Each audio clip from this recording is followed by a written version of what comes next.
ಏನ್ ಕಷ್ಟ ಅಲ್ಲ, ಬಹಳ ಸುಲಭ. 51 ಸ್ಥಾನದಲ್ಲಿ ಭಗವದ್ ರೂಪ ಚಿಂತನೆ ಮಾಡೋದು, ಅದು ಮಾತೃಕಾನ್ಯಾಸ ಅಂತ ಕರೀತಾರದೆ. ನ್ಯಾಸ ಅಂದ್ರೆ ಇಡೋದು ಅಂತ ಅರ್ಥ.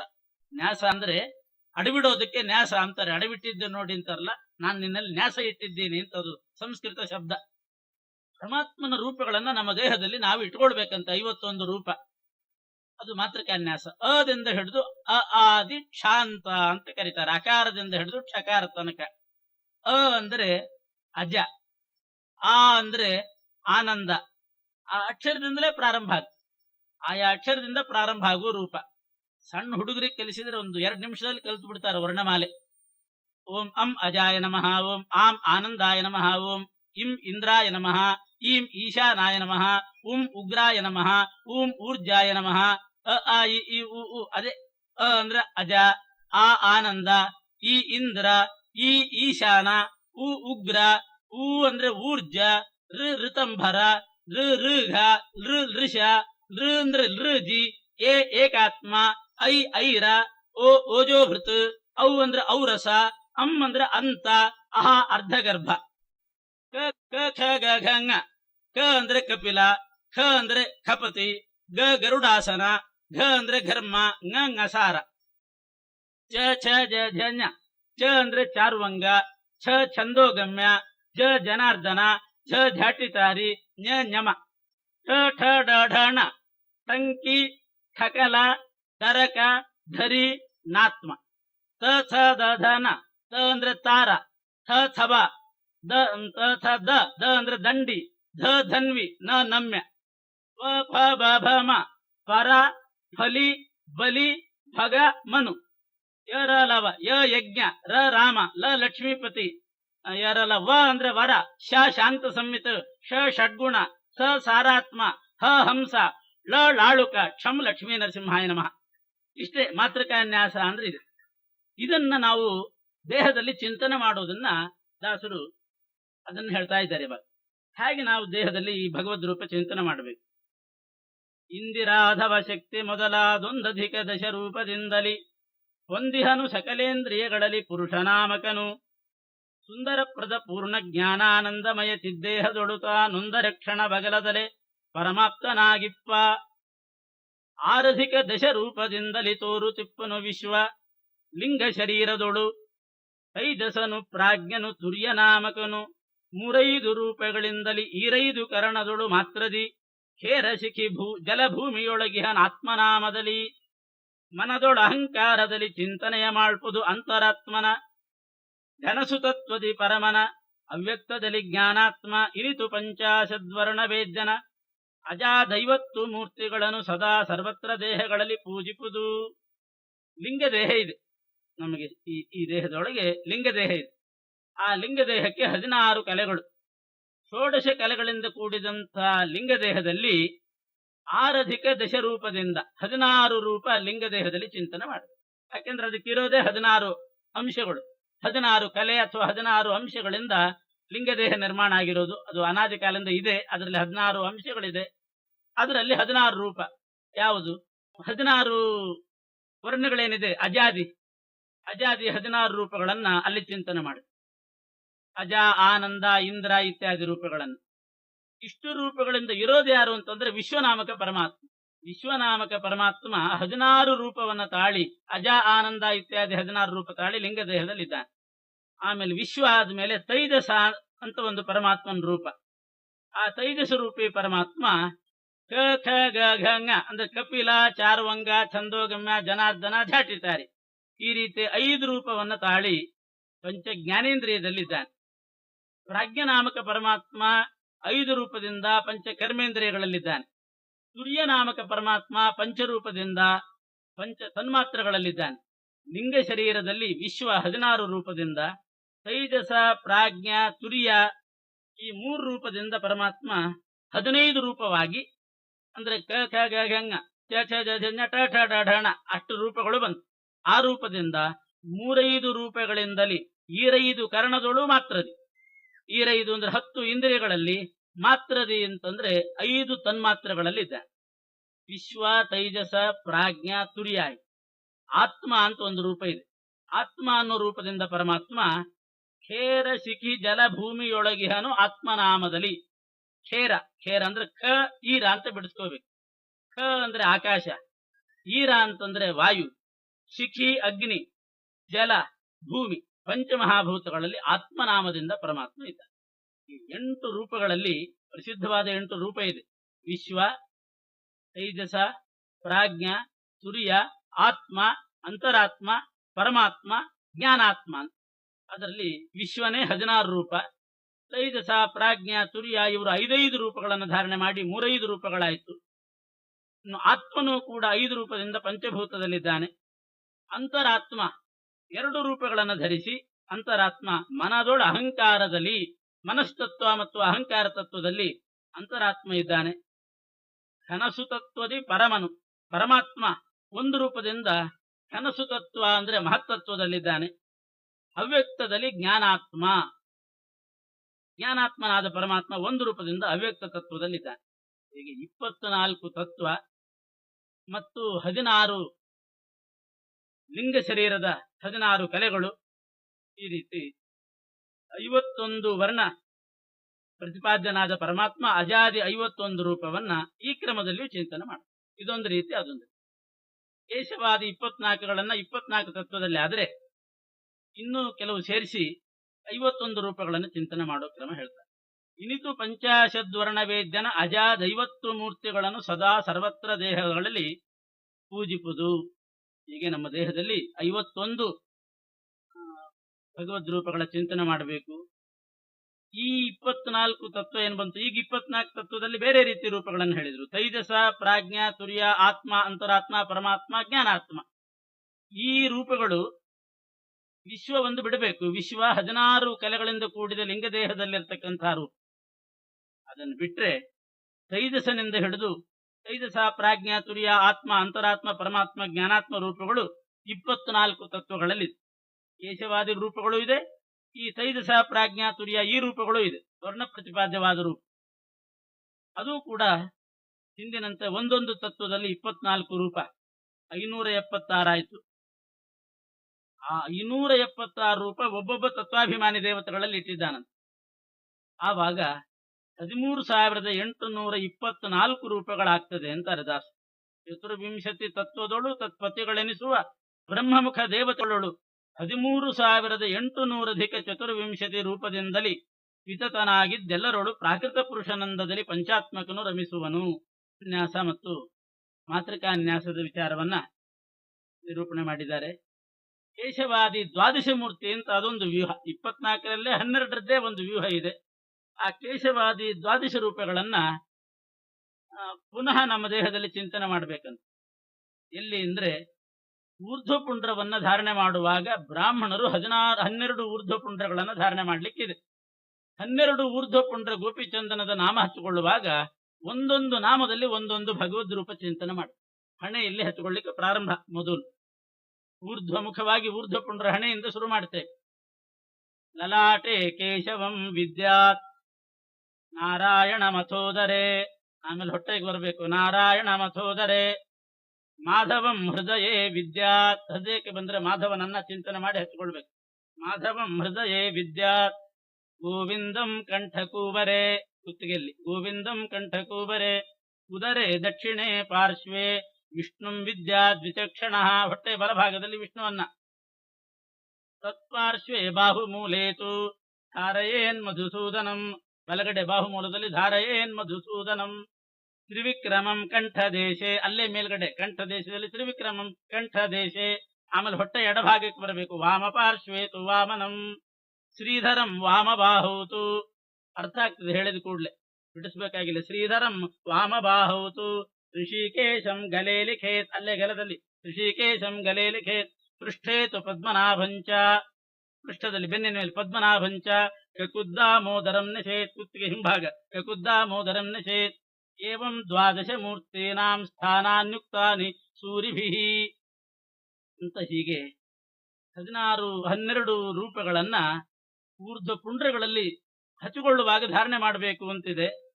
ಅದನ್ನ ದಾಸರು ಕೇಶವಾದಿ ಸುಮೂರ್ತಿ ದ್ವಾದಶ ಮಾಸ ಪುಂಡ್ರಗಳಲ್ಲಿ 12 ರೂಪಗಳನ್ನ ಪುಂಡ್ರಗಳಲ್ಲಿ ಚಿಂತನೆ ಮಾಡಬೇಕು.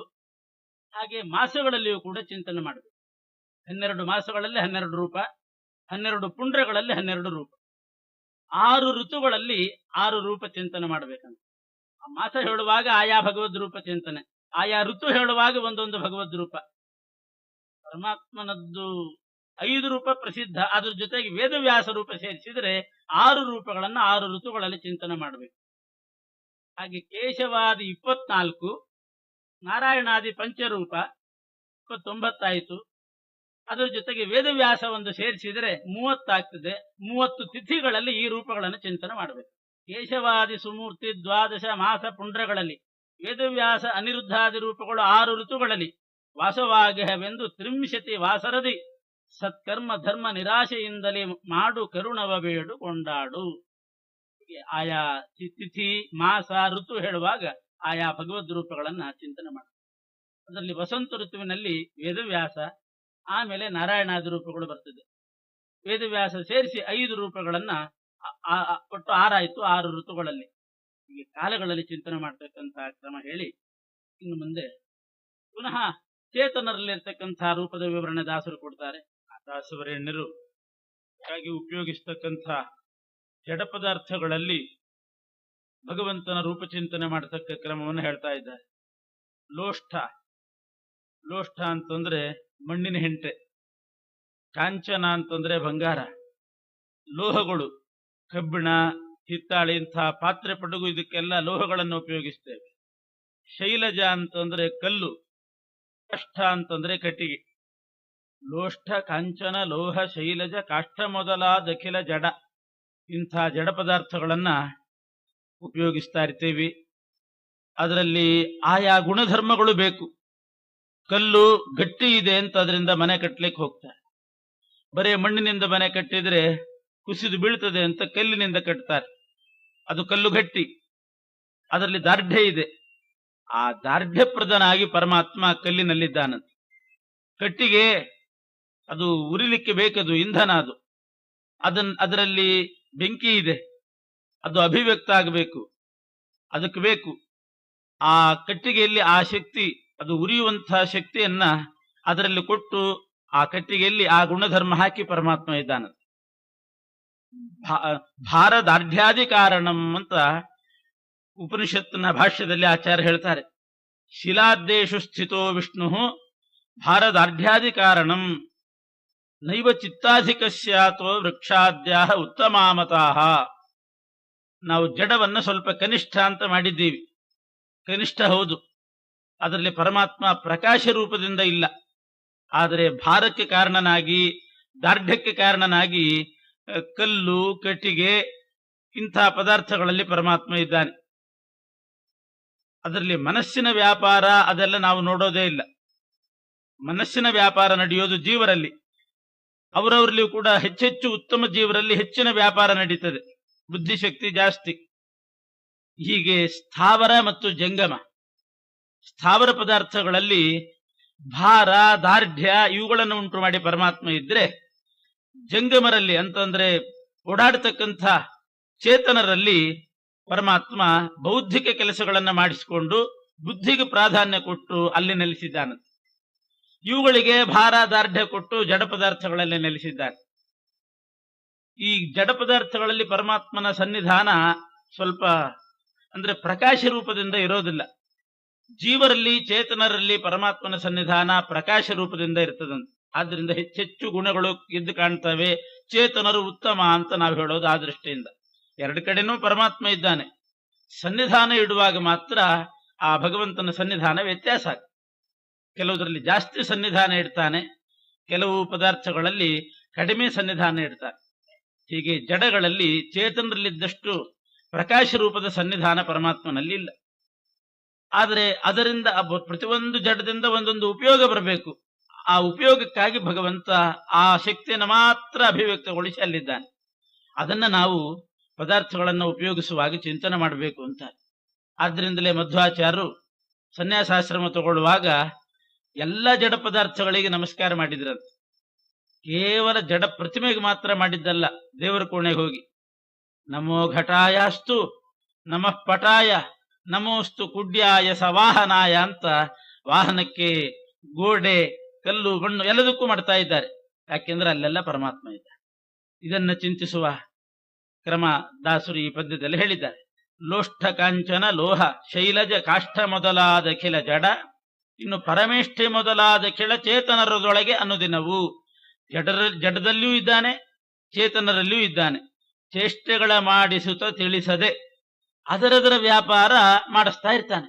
ಜಡ ಪದಾರ್ಥಗಳಲ್ಲಿದ್ದು ಅದರ ವ್ಯಾಪಾರ ಮಾಡಿಸ್ತಾನೆ, ಚೇತನರಲ್ಲಿದ್ದುಕೊಂಡು ಅವರ ವ್ಯಾಪಾರ ಮಾಡಿಸ್ತಾನೆ. ತಿಳಿಸದೆ ಪ್ರೇಷ್ಠನಾಗಿದ್ದೆಲ್ಲರಿಗೆ ಸರ್ವೇಷ್ಟದಾಯಕ, ಎಲ್ರಿಗೂ ಕೂಡ ಪ್ರೇಷ್ಠ ಅಂದ್ರೆ ಪರಮಪ್ರಿಯನಾಗಿ ಒಳಗೆ ಇದ್ದುಕೊಂಡು ತನ್ನ ವ್ಯಾಪಾರ ತಿಳಿಸದೆ ಸರ್ವೇಷ್ಟದಾಯಕನಾಗಿ ಸಂತೈಸುವನು, ರಕ್ಷಣೆ ಮಾಡ್ತಾ ಇದ್ದಾನೆ ಸರ್ವಜೀವರನ್ನ ಅಂತ ಜಡ ಮತ್ತು ಚೇತನರಲ್ಲಿ ಇರುವ ಭಗವದ್ ರೂಪಗಳನ್ನ ತಿಳಿಸಿ. ಇನ್ನು ಮುಂದೆ ಸ್ತ್ರೀ ಪುರುಷರಲ್ಲಿ ಪರಮಾತ್ಮನ ಚಿಂತನೆ ಮಾಡಬೇಕು. ಚೇತನರಿಗೆ ಬಂದಾಗ ಜಡ ಚೇತನ ಇತ್ತು, ಚೇತನರಲ್ಲೇ ಸ್ತ್ರೀಯರು ಪುರುಷರು ಅಂತ ಎರಡು ವಿಭಾಗ. ಅವರಲ್ಲಿ ಹೇಗೆ ಚಿಂತನೆ ಮಾಡಬೇಕು ಇದನ್ನು ಹೇಳ್ತಾ ವಿಷ್ಣು ಸಹಸ್ರನಾಮದ ಒಂದು ನಾಮದ ವಿವರಣೆ ಅಂತಾರೆ ದಾಸರಾಯರು. ಸರ್ವಾಸು ನಿಲಯೋ ನಲಹ ಅಂತ ಒಂದು ವಿಷ್ಣು ಸಹಸ್ರನಾಮದಲ್ಲಿದೆ. ಸರ್ವಾಸು ನಿಲಯ ಅಂತ ಒಂದು ರೂಪ, ಸರ್ವಾಸು ನಿಲಯ, ಅದರ ವಿವರಣೆನೇ ಈ ಪದ್ಯ.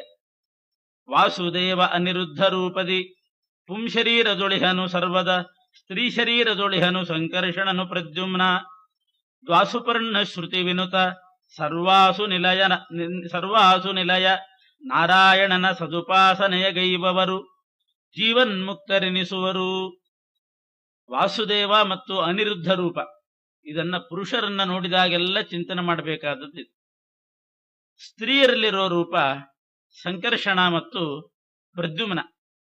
ಹೀಗೆ ಸ್ತ್ರೀ ಪುರುಷರು ಅಂತ ಎರಡು ವಿಭಾಗ ಮಾಡಿ ಅವರಲ್ಲಿ ಈ ರೀತಿ ಎರಡೆರಡು ರೂಪದಿಂದ ಪರಮಾತ್ಮ ನೆಲೆಸಿದ್ದಾನೆ. ಆದ್ರಿಂದಲೇ ಅವನಿಗೆ ಸರ್ವಾಸು ನಿಲಯ ಅಂತ ಹೆಸರು. ಸರ್ವಾಸು ನಿಲಯ ಅಂತಂದ್ರೆ ಸರ್ವ ಎಲ್ಲ, ಹಸು ಅಂತಂದ್ರೆ ಪ್ರಾಣಿಗಳು, ಹಸು ಅಂದ್ರೆ ಪ್ರಾಣಿಗಳು, ಎಲ್ಲಾ ಪ್ರಾಣಿಗಳು ಅಂತಂದ್ರೆ ಜೀವರಾಶಿಗಳು, ಸ್ತ್ರೀ ಮತ್ತು ಪುರುಷರನ್ನ ನಿಲಯ, ಅವ್ರನ್ನ ಮನೆ ಮಾಡಿಕೊಂಡಿರುವವನು. ಸ್ತ್ರೀಯರಲ್ಲಿ ಸಂಕರ್ಷಣ ಪ್ರದ್ಯುಮ್ನ ರೂಪದಿಂದಿದ್ದಾನಾದ್ರಿಂದ ಸಂಕರ್ಷಣ ಪ್ರದ್ಯುಮ್ನರಿಗೆ ನಿಲಯ ಸ್ತ್ರೀಯರು, ವಾಸುದೇವ ಅನಿರುದ್ಧ ರೂಪಗಳಿಗೆ ನಿಲಯ ಪುರುಷರು. ಹೀಗೆ ಸರ್ವಾಸು ನಿಲಯ ಅಂತ ಪರಮಾತ್ಮನಿಗೆ ಹೆಸರು ಬಂದದ್ದು ಈ ಕಾರಣದಿಂದ. ಇನ್ ಶ್ರುತಿ ವಿನುತ, ದಾಸುಪರ್ಣ ಶ್ರುತಿ ವಿನುತ ಅಂತಂದ್ರೆ ಜೀವರಿಗಿಂತ ಭಿನ್ನನಾಗಿದ್ದಾನೆ. ಸ್ತ್ರೀಯರೇ ಬೇರೆ, ಪುರುಷರೇ ಬೇರೆ, ಅಲ್ಲಿರ್ತಕ್ಕಂತಹ ಭಗವದ್ ರೂಪಗಳೇ ಬೇರೆ. ದಾಸುಪರ್ಣ ಶ್ರುತಿ ವಿನುತನಾಗಿ ಜೀವರಿಗಿಂತ ಭಿನ್ನನಾದಂತಹ ಪರಮಾತ್ಮ ಹೀಗೆ 4 ರೂಪದಿಂದ ಸ್ತ್ರೀ ಪುರುಷರಲ್ಲಿದ್ದಾರೆ ಅಂತ ಯಾರು ಚಿಂತನೆ ಮಾಡ್ತಾರೆ, ಆ ನಾರಾಯಣನ ಸದುಪಾಸನೆಗೈವವರು ಜೀವನ್ಮುಕ್ತರೆನಿಸುವರು. ಅವರು ಜೀವನ್ಮುಕ್ತರು ಅಂತ ಅನಿಸ್ಕೊಳ್ತಾರಂತ. ಜೀವನ್ಮುಕ್ತರು ಅಂತಂದ್ರೆ ಪರಮಾತ್ಮನ ಸಾಕ್ಷಾತ್ಕಾರ ಅವರಿಗೆ ಆಗುವುದು ನಿಶ್ಚಿತ. ಜೀವನ್ಮುಕ್ತರು ಅಂತ ಯಾರನ್ನ ಕರೀತಾರೆ? ಪರಮಾತ್ಮನ ಸಾಕ್ಷಾತ್ಕಾರ ಹೊಂದಿರ್ತಾರೆ, ಇನ್ನು ಪೂರ್ತಿ ಮೋಕ್ಷ ಆಗಿರೋದಿಲ್ಲ, ಅವರಿಗೆ ಜೀವನ್ಮುಕ್ತ ಅಂತ ಹೆಸರು. ಭಗವಂತನ ಸಾಕ್ಷಾತ್ಕಾರ ಒಂದ್ಸಲ ಆಗಿರ್ತದೆ, ಬಿಂಬರೂಪದ ಸಾಕ್ಷಾತ್ಕಾರ ಆಗಿರ್ತದೆ, ಆದರೂ ಮತ್ತು ಒಂದೊಂದ್ಸಲ ಅದು ತಿರೋಧಾನನೂ ಆಗ್ತದಂತೆ ಆ ರೂಪ. ಆದ್ರಿಂದ ಅವರು ಭೂಮಿಯಲ್ಲಿ ಮೋಕ್ಷಕ್ಕೆ ಹೋಗದೆ ಇನ್ನೂ ಇರ್ತಾರೆ. ಮುಕ್ತರಾಗಿ ಬಿಟ್ರೆ ಮತ್ತೆ ಈ ಸಂಸಾರಿಗಳ ಸಂಪರ್ಕನೇ ಇಲ್ಲ, ಮುಕ್ತರಿಗೂ ಸಂಸಾರಿಗಳಿಗೂ ಆ ಕ್ರಮ ಇದೆ. ಒಂದು ಸಲ ಲಿಂಗದೇಹ ಭಂಗ ಆಗಿ ಮೋಕ್ಷಕ್ಕೆ ಹೋದ್ರು ಅಂತಂದ್ರೆ ಮತ್ತೆ ಈ ಸಂಸಾರಿಗಳಿಗೆ ಅವರಿಗೂ ಸಂಪರ್ಕ ಆಗೋದಿಲ್ಲ. ಪರಮಾತ್ಮ ಹೇಗಿದ್ದಾನೆ, ಮೋಕ್ಷ ಹೇಗಿದೆ, ಪರಲೋಕ ಹೇಗಿದೆ ಅಂತ ತಿಳಿಸೋರು ಯಾರು? ಪರಮಾತ್ಮನ ಸ್ವರೂಪ ತಿಳಿಸ್ಬೇಕಾದ್ರೆ ಸಾಕ್ಷಾತ್ಕಾರ ಆದ್ಮೇಲೂ ಅವ್ರು ಇರಬೇಕು, ಆವಾಗ ಭಗವಂತ ಹೀಗಿದ್ದಾನೆ ಅಂತ ಅವ್ರು ತಿಳಿಸ್ತಾರೆ. ಸಾಕ್ಷಾತ್ಕಾರ ಆಯ್ತು ಅಂತ ಅಂದ್ಕೊಳ್ಳ ಅವ್ರು ಮುಕ್ತರೇ ಆಗಿಬಿಟ್ರೆ ಮತ್ತೆ ಈ ಸಂಸಾರಿಗಳಿಗೂ ಅವರಿಗೂ ಸಂಪರ್ಕನೇ ಇಲ್ಲ, ನಮಗೆ ಬೋಧಿಸುವವರೇ ಇಲ್ಲ. ಆದ್ರಿಂದ ಅಪರೋಕ್ಷೀಕೃತ ಶ್ರೀಶರಾಗಿ ಭೂಲೋಕದಲ್ಲಿ ಇರ್ತಾರೆ. ಭಗವಂತನನ್ನು ಅವರು ಕಂಡವರು, ಮೋಕ್ಷವನ್ನು ಕಂಡವರು, ಅದರ ಬಗ್ಗೆ ವಿವರಣೆ ಕೊಡ್ಲಿಕ್ಕೋಸ್ಕರ ಅವರಿರ್ತಾರೆ. ಅವರಿರೋದ್ರಿಂದಲೇನೆ ಜ್ಞಾನೋಪದೇಶ ಆಗ್ತಾ ಇದೆ. ಇಲ್ಲ ಅಂತಾದ್ರೆ ಬೇರೆಯವರು ಹೇಳಿದ ಮಾತಿಗೆ ಅಷ್ಟು ದಾರ್ಢ್ಯ ಬರೋದಿಲ್ಲ. ಯಾಕೆಂದ್ರೆ ಅವರು ಕಂಡು ಹೇಳಿದವರಲ್ಲ, ಬರೇ ಪುಸ್ತಕದಿಂದ ತಿಳ್ಕೊಂಡು ಹೇಳಿದವರಾಗ್ತಾರೆ. ಜೀವನ್ಮುಕ್ತರ ಉಪದೇಶ ಏನಿದೆ, ಅಪರೋಕ್ಷೀಕೃತ ಶ್ರೀಶರು, ಅಪರೋಕ್ಷ ಜ್ಞಾನಿಗಳು, ಅವರು ಕಂಡು ಹೇಳುವು.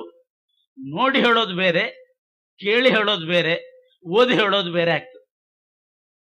ಹೀಗೆ ಜೀವನ್ಮುಕ್ತರು ಅಂತಂದ್ರೆ ಸಾಕ್ಷಾತ್ಕಾರ ಹೊಂದಿ ಆಗಾಗ್ಗೆ ಪ್ರಾರಬ್ಧ ಕರ್ಮ ಇನ್ನೂ ಇರೋದ್ರಿಂದ ಪರಮಾತ್ಮ ದರ್ಶನ ಆಗ್ತದೆ, ತಿರೋಧಾನ ಆಗ್ತದೆ, ದರ್ಶನ ಆಗ್ತದೆ, ತಿರೋಧಾನ ಆಗ್ತಾ ಇರ್ತದೆ.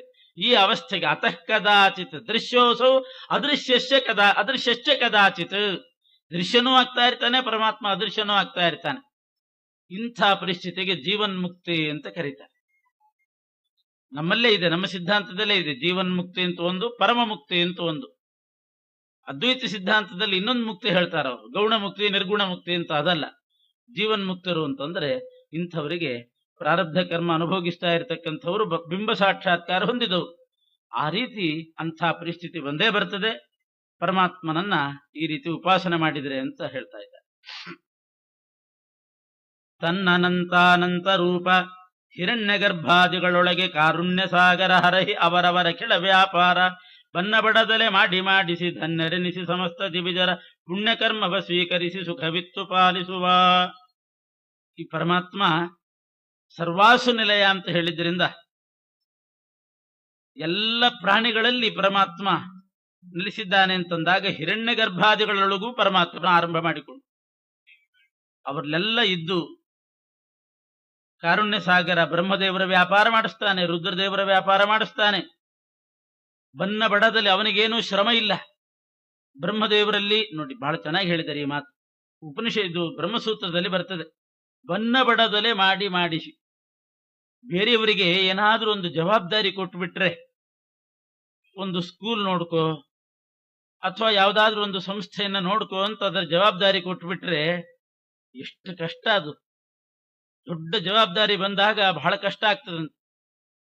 ರಾತ್ರಿ ಹಗಲು ನಿದ್ದೆ ಇಲ್ಲ, ಯಾರಾದ್ರೂ ಹೇಳಿದ್ ಕೇಳೋದಿಲ್ಲ, ಹೇಳಿದ ಮಾತು ಕೇಳೋದಿಲ್ಲ. ಕೇಳಲಿಲ್ಲ ಅಂತಂದಾಗ ಅವ್ರಿಗೇನಾದ್ರೂ ಶಿಕ್ಷೆ ಕೊಡಬೇಕು. ಶಿಕ್ಷೆ ಕೊಟ್ಟಾಗ ಅವರಿಗೆ ಮನಸ್ಸಿಗೆ ತಾಪ ಆಗ್ತದೆ, ಅವರು ಶತ್ರುಗಳಾಗ್ತಾರೆ. ಹೀಗೆ ಏನೇನೋ ಸಮಸ್ಯೆಗಳಿರ್ತದಂತೆ ಬೇರೆಯವರಿಗೆ. ಆದ್ರೆ ಪರಮಾತ್ಮ ಇಷ್ಟು ದೊಡ್ಡ 14 ಲೋಕಗಳಿಂದ ಕೂಡಿದಂಥ ಬ್ರಹ್ಮಾಂಡವನ್ನ ನಡೆಸಬೇಕಾದ್ರೆ ಎಷ್ಟು ಸಮಸ್ಯೆ ಆಗಿದೆಯೋ ಏನೋ ಪರಮಾತ್ಮನಿಗೆ. ಒಂದು ದೊಡ್ಡ ಸಂಸ್ಥೆ ಮುಖ್ಯಸ್ಥನಾಗಿ ನಡೆಸಬೇಕು ಅಂತಂದ್ರೆ ಸಾಕಾಗಿ ಹೋಗಿರ್ತದೆ. ಒಂದು ಕುಟುಂಬ ನಡೆಸಬೇಕಾದ್ರೇನೆ ಸಾಕಾಗಿರ್ತದೆ. 4 ಮಕ್ಕಳಿದ್ದಾಗ ಒಬ್ಬೊಬ್ಬ ಮಗ ಒಂದೊಂದು ರೀತಿ ದಿಕ್ಕಿಗೆ ಹೋಗ್ತಾನೆ, ಹೇಳಿದ್ದು ಕೇಳೋದಿಲ್ಲ ಅಂತ ಆದಾಗ ಎಷ್ಟು ತಲೆ ಬಿಸಿ ಆಗ್ತದೆ. ಪರಮಾತ್ಮ ಎಷ್ಟು ಟೆನ್ಷನ್ ನಲ್ಲಿದ್ದಾನೋ ಏನೋ ಪಾಪ ಅನಿಸ್ಬೇಕು ಯಾರಿಗ. 14 ಲೋಕ ನಡೆಸಬೇಕು, ಅದರಲ್ಲಿ ಎಂತ 3 ವಿಧ ಜೀವರಾಶಿಗಳಿದ್ದಾರೆ. ಸಾತ್ವಿಕರೇ ತುಂಬಿಕೊಂಡಿದ್ರೆ ಪರವಾಗಿಲ್ಲ, ಹೇಳಿದ ಮಾತು ಕೇಳ್ತಾರೆ, ಕೆಲಸ ನಡೀತದೆ. ಸಾತ್ವಿಕರಿದ್ದಾರೆ, ದುರಹಂಕಾರಿಗಳಾದ ರಾಜಸರಿದ್ದಾರೆ, ತಾಮಸರಿದ್ದಾರೆ. ಅವ್ರನ್ನ ಎಬ್ಬಿಸೋದೇ ದೊಡ್ಡ ಕೆಲಸ ಆಗ್ತದೆ ಪರಮಾತ್ಮನಿಗೆ. ಹೀಗೆ ಅವರವ್ರನ್ನ ಎಬ್ಬಿಸ್ಬೇಕು, ಆ ಕೆಲಸದಲ್ಲಿ ತೊಡಗಿಸ್ಬೇಕು. ರಾಜಸರಿರ್ತಾರೆ, ಅವರನ್ನ ದರ್ಪ ನಾಶ ಮಾಡಬೇಕು, ಸಾತ್ವಿಕರ ಕೈಯಿಂದ ಕೆಲಸ ಮಾಡಿಸ್ಬೇಕು, ಸಾತ್ವಿಕರನ್ನ ರಕ್ಷಣೆ ಮಾಡಬೇಕು. ಭಾರಿ ದೊಡ್ಡ ಟೆನ್ಷನ್ ಇನ್ ಕೆಲಸ ಪರಮಾತ್ಮನಿಗೆ. 14 ಲೋಕ ಅನಂತ ಜೀವರಾಶಿಗಳು ಹೇಗೆ ನಿಯಂತ್ರಣ ಮಾಡ್ತಾನೋ ಏನೋ, ಅದು ಒಬ್ಬನೇ ಆಗಿ ಅಂತ ಯಾರಿಗಾದ್ರೂ ಅನಿಸಿದರೆ ಅದಕ್ಕೆ ಬ್ರಹ್ಮಸೂತ್ರಗಳಲ್ಲಿ ಹೇಳಿದ್ದಾರೆ. ಪರಮಾತ್ಮ ಇಷ್ಟೆಲ್ಲ ಕೆಲಸ ಮಾಡ್ತಾನೆ, ಬೇರೆಯವರಿಗೆ ಸ್ವಲ್ಪ ದೊಡ್ಡ ಜವಾಬ್ದಾರಿ ಬಂತು ಅಂತಂದ್ರೆ ಅವರಿಗೆ ಟೆನ್ಷನ್ ಆಗ್ತದೆ. ಪರಮಾತ್ಮನಿಗೆ ಟೆನ್ಷನ್ ಇಲ್ಲ. ಯಾಕಿಲ್ಲ ಅಂತಂದ್ರೆ ಬನ್ನ ಬಡದಲೆ ಮಾಡಿಸಿ ಹಿರಣ್ಯ ಗರ್ಭಾದಿಗಳೊಳಗೆ ಬ್ರಹ್ಮಾದಿ ಜೀವರಾಶಿಗಳಲ್ಲೂ ಇದ್ದುಕೊಂಡು ಅವರವರ ಅಖಿಲ ವ್ಯಾಪಾರ, ಪ್ರತಿಯೊಬ್ಬ ಜೀವನ ಪ್ರತಿಯೊಂದು ವ್ಯಾಪಾರಗಳನ್ನ ಪರಮಾತ್ಮನೇ ತಾನು ಮಾಡ್ತಾನೆ, ಮಾಡಿಸ್ತಾನೆ. ಬನ್ನ ಬಡದಲೆ ಅಂದ್ರು. ಬನ್ನ ಬಡದಲೆ ಅಂತಂದ್ರೆ ಏನು ಕಷ್ಟಪಡೋದಿಲ್ಲ, ಸ್ವಲ್ಪವೂ ಕಷ್ಟ ಇಲ್ಲದೆ, ಟೆನ್ಷನ್ ಇಲ್ಲದೆ ಪರಮಾತ್ಮ ಮಾಡ್ತಾನಂತ. ಹೇಗೆ ಅಂತಂದ್ರೆ ಬೇರೆಯವರು ಏನಿದ್ರು ಬಹಿರ್ನಿಯಾಮಕರು, ಹೊರಗಡೆ ಇದ್ದುಕೊಂಡು ಮಾಡು ಅಂತ ಅನ್ಬೇಕು, ಮಾಡ್ಲಿಲ್ಲ ಅಂತಂದ್ರೆ ಮತ್ತೇನಾದ್ರೂ ಅವರಿಗೆ ನೋಟಿಸ್ ಕೊಡ್ಬೇಕು, ಮಾಡ್ಬೇಕು, ಇಷ್ಟೇ ಕೆಲಸ. ಪರಮಾತ್ಮನಿಗೆ ಹಾಗಲ್ಲ, ಯಾರಿಗೂ ಬಾಯಿ ಬಿಟ್ಟು ಹೇಳಲಿಕ್ಕೆ ಹೋಗೋದಿಲ್ಲ, ಮಾಡ್ಲಿಲ್ಲ ಅಂದ್ರೆ ನೋಟಿಸ್ ಕೊಡೋದಿಲ್ಲ. ಅವ್ರ ಒಳಗೆ ಯಾರ ಕೈಲಿ ಏನ್ ಕೆಲಸ ಮಾಡಿಸ್ಬೇಕು ಅವ್ರ ಒಳಗಡೆ ತಾನೇ ಪ್ರವೇಶ ಮಾಡಿ ಧಿಯೋ ಯೋನ ಪ್ರಚೋದಯಾತ್ ಅವರ ಬುದ್ಧಿಯನ್ನು ಪ್ರೇರಣೆ ಮಾಡಿಸಿಬಿಡ್ತಾನೆ. ಬೇರೆಯವ್ರ ಹಂಗಲ್ಲ, ಓದು ಅಂತ ಅನ್ಬೇಕಷ್ಟೇನೆ. ಅವನ್ ಪುಸ್ತಕ ಎದುರುಗಡೆ ಇಟ್ಕೊಂಡು ಇನ್ನೇನೋ ಯೋಚನೆ ಮಾಡ್ತಿದ್ರೆ ಇವ್ರಿಗೇನೋ ಮಾಡ್ಲಿಕ್ಕೆ ಆಗೋದು. ಆಯ್ತು ಅಂತ ಕೂತ್ಕೊಂಡು ಇನ್ನೇನೋ ಧ್ಯಾನ ಮಾಡ್ತಾ ಕೂತಾರೆ, ಏನೋ ಮಾಡ್ಲಿಕ್ಕೆ ಆಗೋದು. ಪರಮಾತ್ಮ ಹಾಗಲ್ಲ, ಯಾರಿಗೆ ಓದಿಸ್ಬೇಕು ಅಂತಿದೆ ಅವ್ರಿಗೆ ಓದು ಅಂತ ಅನ್ನೋದಿಲ್ಲ, ನಿರ್ಬಂಧ ಮಾಡೋದಿಲ್ಲ, ಒಳಗೆ ಸೇರಿಬಿಟ್ಟು ತಾನೇ ಓದಿಸಿಬಿಡ್ತಾರೆ. ಇದು ಪರಮಾತ್ಮ ಮಾಡುವ ವ್ಯಾಪಾರ ಅಂದ್ರೆ ಹೀಗೆ. ಆದ್ರಿಂದ ಪರಮಾತ್ಮ ಇಷ್ಟು ಜಗತ್ತಿಗೆ ನಿಯಾಮಕನಾಗಿದ್ದಾನೆ ಅಂತಂದ್ರೆ ಅವನಿಗೆ ಕ್ಲೇಶ ಇದೆ ಅಂತ ಭಾವಿಸಬಾರ್ದು. ಬನ್ನ ಬಡದಲೆ ಮಾಡಿಸಿ, ಇದೊಂದು ಸ್ವಾರಸ್ಯ. ಏನಾದ್ರೂ ಮಾಡ್ಬೇಕಾದ್ರೆ ಪರಮಾತ್ಮ ತಾನೇ ಮಾಡಿಬಿಡ್ತಾನೆ ಅವರೊಳಗೆ ನಿಂತುಕೊಂಡು, ಆಮೇಲೆ ಇವ್ರ ಕೈಯಿಂದ ತಾನೇ ಕೆಲಸ ನಡೀತದೆ. ಹೀಗೆ ಬನ್ನ ಬಡದಲೆ ಮಾಡಿಸಿ ಧನ್ಯರೆನಿಸಿ ಇವರನ್ನು ಧನ್ಯರು ಅನ್ನಿಸ್ತಾನೆ. ಧನ್ಯರು ಅಂತಂದ್ರೆ ಕೃತಕೃತ್ಯರು ಅಂತ ಅರ್ಥ. ಧನ್ಯ ಅಂದ್ರೆ ಕೃತಕೃತ್ಯ, ಮಾಡಬೇಕಾದ ಕೆಲಸ ಎಲ್ಲ ಮಾಡಿದವರು ಅಂತ. ಮಾಡುತ್ತಾನೆ ತಾನೇ ನಿಂತ್ಕೊಂಡು ಅವರೊಳಗೆ ಮಾಡಿ ಇವರು ಮಾಡಿದ್ರು, ಕರ್ಮ ಮಾಡಿದ್ರು ಅಂತ ಅವರಿಗೆ ಅದರ ಕೀರ್ತಿಯನ್ನು ಕೊಟ್ಟು ಅವರವರ ಕರ್ಮ ಸ್ವೀಕಾರ ಮಾಡಿ ಆಮೇಲೆ ತಾನೇ ಸುಖ ಇತ್ತು ಪಾಲಿಸುವ ಪರಮಾತ್ಮ ಪರಿಪಾಲನೆ ಮಾಡತಕ್ಕಂಥ ಪಾಲನ ಕರ್ತೃತ್ವ ಅಂದ್ರೆ ಇಂಥ ಬ್ರಹ್ಮಸೂತ್ರಗಳಲ್ಲಿ ಈ ಪಾಲನ ಕರ್ತೃತ್ವದ ಬಗ್ಗೆನೇ ಒಂದು ಅಧಿಕರಣ ಹೊರಟಿದೆ. ಸೃಷ್ಟಿ ಮಾಡ್ತಾನೆ ಪರಮಾತ್ಮ, ಸೃಷ್ಟಿಕರ್ತ ಅವನೇ, ಸಂಹಾರಕರ್ತ ಅವನೇ. ಸೃಷ್ಟಿ ಮಾಡಿದ ಪರಮಾತ್ಮ ಎಲ್ಲಿ ತನಕ ಸಂಹಾರ ಮಾಡೋದಿಲ್ಲೋ ಅಲ್ಲಿ ತನಕ ಪಾಲನೆ ಆಗೇ ಅದೊಂದು ದೊಡ್ಡ ವ್ಯಾಪಾರ. ಏನು ಪಾಲನಕರ್ತ ಅಂದ್ರೆ ಅದೊಂದು ದೊಡ್ಡ ಮಹಿಮೆ ಏನ್ ಬಂತು. ಸಂಹಾರಕರ್ತ ತಾನು ಸಂಹಾರ ಮಾಡ್ಲಿಲ್ಲ ಅಂತಂದ್ರೆ ಅಷ್ಟರ ತನಕ ಅವರು ಬದುಕಿರ್ತಾರೆ ಅಂತ ಅರ್ಥ. ಪಾಲನ ಕರ್ತೃತ್ವ ಅನ್ನೋದೇ ಒಂದು ಹೊಸ ಮಹಿಮೆ ಅಲ್ಲ ಪರಮಾತ್ಮನಿಗೆ ಅಂತಂದ್ರೆ, ಸೃಷ್ಟಿಕರ್ತ, ಸಂಹಾರಕರ್ತ, ಅದರ ಮಧ್ಯದಲ್ಲಿ ಪಾಲನಕರ್ತ ಅನ್ನೋದು ಕೂಡ ಒಂದು ದೊಡ್ಡ ಮಹಿಮೆಯನ್ನೇ ಸೂಚಿಸ್ತದೆ. ಯಾಕೆ ಅಂತಂದ್ರೆ ಇದು ಪಾಲನ ಕರ್ತೃತ್ವ ಅಂತಂದ್ರೆ ಅವ್ರ ಕೈಯಿಂದ ಕರ್ಮ ಮಾಡ್ಬೇಕಲ್ಲ. ಭಗವಂತ ಒಳಗಡೆ ಪ್ರವೇಶ ಮಾಡಿ ತಾನು ಮಾಡದಿದ್ರೆ ಇವ್ರ ಕೈಲಿ ಕರ್ಮ ಮಾಡ್ಲಿಕ್ಕೆ ಆಗೋದಿಲ್ಲ. ನಿಷ್ಕ್ರಿಯರಾಗಿ ಸುಮ್ಮನೆ ಕೂತ್ಕೊಳ್ಬೇಕಾಗ್ತದೆ, ಯಾವ ಕರ್ಮನೂ ಇಲ್ದೇನೆ. ಆದ್ರಿಂದ ತನ್ನ ಅನಂತಾನಂತ ರೂಪ, ಒಂದೇ ರೂಪ ಇದ್ದವರಿಗೆ 10 ಜನರನ್ನ ನಿಯಂತ್ರಣ ಮಾಡ್ಲಿಕ್ಕೆ ಟೆನ್ಷನ್ ಆಗಬಹುದು. ಪರಮಾತ್ಮನಿಗೆ ಒಂದೇ ರೂಪ, ಒಂದು ರೂಪದಿಂದಲೂ ಮಾಡ್ತಾನವನು ಶಕ್ತ. ಆದ್ರೂ ಕೂಡ ಅನಂತಾನಂತ ರೂಪಗಳನ್ನು ಇಟ್ಟುಕೊಂಡು ಆ ಅನಂತಾನಂತ ರೂಪವನ್ನು ಅನಂತಾನಂತ ಜೀವರಾಶಿಗಳ ಒಳಗಿಟ್ಟು, ಅನಂತಾನಂತ ರೂಪ ಅದು ಒಬ್ಬೊಬ್ಬ ಜೀವರಾಶಿಗಳಲ್ಲೇ ಎಷ್ಟೋ ರೂಪ ಇಟ್ಟಿದ್ದಾನೆ. ಹೀಗೆ ಅನಂತಾನಂತ ರೂಪ ಹಿರಣ್ಯ ಗರ್ಭಾದಿಗಳೊಳಗೆ ಬ್ರಹ್ಮದೇವರು ಅಂತ ಅರ್ಥ. ಹಿರಣ್ಯ ಗರ್ಭ ಅಂತ ಕಾರುಣ್ಯ ಸಾಗರ ಹರಹಿ ತನ್ನ ರೂಪಗಳನ್ನು ವಿಸ್ತಾರ ಮಾಡಿ ಅವರಲ್ಲೇ ಹಾಕಿ ಅವರವರ ಅಖಿಲ ವ್ಯಾಪಾರ ಬನ್ನ ಬಡದಲೆ ತಾನು ಮಾಡಿ ಆಮೇಲೆ ಮಾಡಿಸಿ ಅವರನ್ನೇ ಧನ್ಯರೆನಿಸಿ ನೀವು ಕರ್ಮ ಮಾಡಿದವರು ಅಂತ ಅವರಿಗೆ ಬಿರುದು ಕೊಟ್ಟು ಸಮಸ್ತ ದಿವಿಜರ ಪುಣ್ಯಕರ್ಮವ ಸ್ವೀಕರಿಸಿ ತತ್ವಾಭಿಮಾನಿಗಳು ಮಾಡಿಸಿದಂಥ ಎಲ್ಲಾ ಪುಣ್ಯಕರ್ಮಗಳನ್ನ ತಾನು ಸ್ವೀಕಾರ ಮಾಡಿ ಆಮೇಲೆ ಅವರಿಗೆ ಸುಖವಿತ್ತು ಪಾಲಿಸುವ ಇದು ಭಗವಂತನ ಪಾಲನ ಕರ್ತೃತ್ವವನ್ನ ಚೆನ್ನಾಗಿ ವಿವರಣೆ ಮಾಡಿದ್ದಾರೆ.